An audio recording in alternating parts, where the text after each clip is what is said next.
Vakhtang VI, also known as Vakhtang the Scholar, Vakhtang the Lawgiver, and Ḥosaynqolī Khan, was a Georgian monarch of the royal Bagrationi dynasty. He ruled the East Georgian kingdom of Kartli in the time of the kingdom's vassalage at the hands of Persia from 1716 to 1724. One of the most important and extraordinary statesmen of early 18th century Georgia, he is known as a notable legislator, scholar, critic, translator, and poet. His reign was eventually terminated by the Ottoman invasion following the disintegration of Safavid Persia, which forced Vakhtang into exile to the Russian Empire. With Russia still short of reaching its imperial zenith, Vakhtang was unable to get the Tsar's support for his kingdom and instead had to permanently stay with his northern neighbors for his own safety. On his way to a diplomatic mission sanctioned by Empress Anna, he fell ill and died in southern Russia in 1737, never reaching Georgia. As a regent, son of Prince Levin, he ruled as regent for his absent uncle, George XI, and his brother, Khosrow, from 1703 to 1712. During these years, he launched a series of long-needed reforms, revived economy and culture, reorganized administration and attempted to fortify the central royal authority. In 1707 to 1709, he substantially revised the legal code which would operate as a basis for the Georgian feudal system up to the Russian annexation. He was summoned by the Shah Hussein in 1712 to be confirmed as Wali, King of Kartli. The Shah would not grant the confirmation, except on condition of Vakhtang embracing Islam, which having refused to do, he was imprisoned and, after a brief regency of Prince Simon, his brother Jesse, who complied with the condition, was put in his place in 1714. Jesse governed Kartli 2 years, during which he suffered from internal troubles and the inroads of the Dagestani tribes, otherwise known as Ḥosaynqolī. During the years of captivity, Vakhtang requested aid from the Christian monarchs of Europe. Particularly he sent his uncle and tutor, Sultan Saba Orbiliani, on a mission to Louis XIV of France. Later, in his last letters to the Pope Innocent XIII and Charles VI dated the 29th of November 1722 said Vakhtang that he was since years secretly Catholic, but he could confess it in publicity because of betraying people about me, and confirmed with it the reports of Capuchin missionaries from Persia. They claimed that Vakhtang became Catholic before he converted outwards to Islam and went there to Catholic Mass. Politically went his efforts, however, in vain, and Vakhtang reluctantly converted in 1716, adopting the name of Ḥosaynqolī Khan. He served for some time as a Sipa-Salar of the Persian armies and Beglerbeg of Azerbaijan. He sent his son, Barki, to govern Kartli, whereas Jesse, having abjured Islam, had retired. His reign. Vakhtang remained 7 years in Persia before he was permitted to return to his own country in 1719.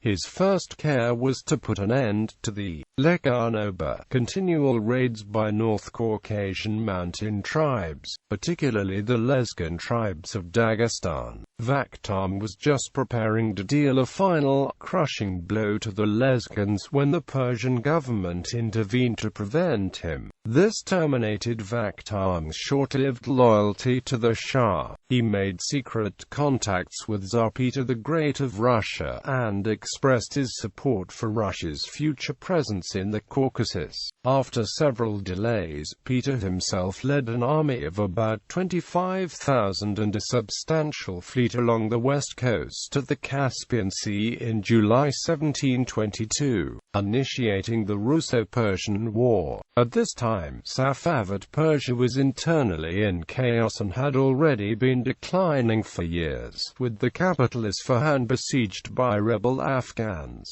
As a Persian vassal and commander, Vakhtang's brother, Rostam, died during the siege and the Shah appointed Vakhtang's son Bakhar as commander of the defense. However, Vakhtang refused to come to the relief of Isfahan. At the same time, the Ottomans offered him an alliance against Persia, but Vakhtang preferred to await the arrival of the Russians. Peter's promises to provide military support to the Caucasian Christians for final emancipation from the Persian yoke created a great euphoria among the Georgians and Armenians. In September, Vakhtang VI encamped at Ganja with a combined Georgian-Armenian army of 40,000 to join the advancing Russian expedition. He hoped that Peter would not only seek gains for Russia, but would also protect Georgia from both Persians and Turks. However, Peter became and returned to Russia. He directed his armies to seize territories along the Caspian, but chose not to confront the Ottomans, who were already preparing to claim succession to Safavid rule in the Caucasus.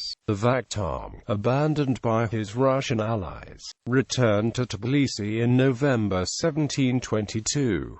The Shah got revenge on him by giving a sanction to the Muslim king Constantine II of Kakheti to take the kingdom of Kartli in May 1723. Constantine and his Persians marched into Vakhtang's possessions. The Vakhtang, after having defended himself for some time at Tbilisi, was finally expelled. Vakhtang fled to Inner Kartli. Further, he attempted to win support from the advancing Ottoman forces and submitted to the authority of the Sultan, but the Turks, having occupied the country, gave the throne to his brother Jesse, who again became a nominal Muslim. In these invasions by Turkey, Persia, Dagestanis, and Afghans, 3/4 of the population of Georgia was destroyed. The Vakhtang, after having wandered a long time in the mountains with his most faithful adherents, again sought protection from Peter, who invited him to Russia. Accompanied by his family, his close comrades in arms, and a retinue of 1,200, he made his way across the Caucasus to Russia in July 1724. Peter had just died, and his successor, Catherine I, gave no real help but allowed Vakhtang to settle in Russia, granting him a pension and some estates. Vakhtang resided in Russia till 1734, but in that year he resolved to try to recover his dominions by the cooperation of the Shah of Persia. Tsarina Anna consented to Vakhtang's project, but gave him instructions how to act in Persia, and in what manner he should induce the Georgians and Caucasian highlanders to become Russian vassals, and bring about their entire submission to Russia. Vakhtang started on his diplomatic journey in company with a Russian general, but fell ill on his way, and died at Astrakhan on March 26, 1737. He was buried at the city's Church of Assumption. Many of his followers remained in Russia, and later served in the Russian army. A descendant, Pyotr Bagrationi, was perhaps the most famous of them. Scholarly and cultural activities. Although Vakhtang's political decisions have sometimes been object of criticism, his scholarly and cultural activities are the crowning merits of his reign. He was, indeed, one of the most learned monarchs of the time. He was an author and organizer of numerous cultural and educational projects aimed at reviving the country's intellectual life. It was him who, with the help of the Archbishop of Wallachia and him the Georgian, established, in 1709, the first typography in Georgia and the whole Caucasus. Among the books published in Vakhtang's typography in Tbilisi Khaleesi was the 12th century national epic poem, The Knight in the Panther's Skin by Shota Rustaveli, accompanied by scholarly commentaries by the king himself. This induced a new wave of interest towards that great medieval poet and would influence a new generation of Georgian poets of the 18th century, which is generally regarded as the renaissance of the Georgian literature. He also undertook the printing of the Bible, which had been, as it is believed, translated as early as the 5th century from the Greek into the Georgian, and corrected in the 11th century by the monks of the Georgian convent on Mount Athos. His printing house printed also the Gospels, the Acts, the Psalms, and several liturgies and prayer books, causing a great discontent at the court of Persia, which perceived that the nominally Muslim Vakhtang, instead of following the Quran, promoted Christianity. An eminent critic and translator, Vakhtang himself was an author of several patriotic and romantic lyric poems. Vakhtang also chaired a special commission convened to edit and compile the corpus of Georgian chronicles covering the period from the Dark Ages to the early modern era. Reburial. In July 2013, Georgia raised the possibility to move Vakhtang's remains to Georgia for reburial. Family. The Vakhtang married in Imereti, western Georgia, in 1696, Ḥosaynqolī Princess Rasudan. They were the parents of Prince Barka, ruler of Kartli; Prince George, general of the Russian Empire; Princess Tamar, who married in 1712 Prince Teimuraz, the future king of Kakheti and Kartli; Princess Anna, who married in 1712 Prince Vakhtang; Princess Tuta, who married the Imeretian nobleman of the ducal family of Racha, Gedevan, Duke of the Lowlands. Vakhtang had also several extramarital children, including Prince Rostam, Prince Vakhtang, Prince Pata, Princess Aline, Princess Mariam,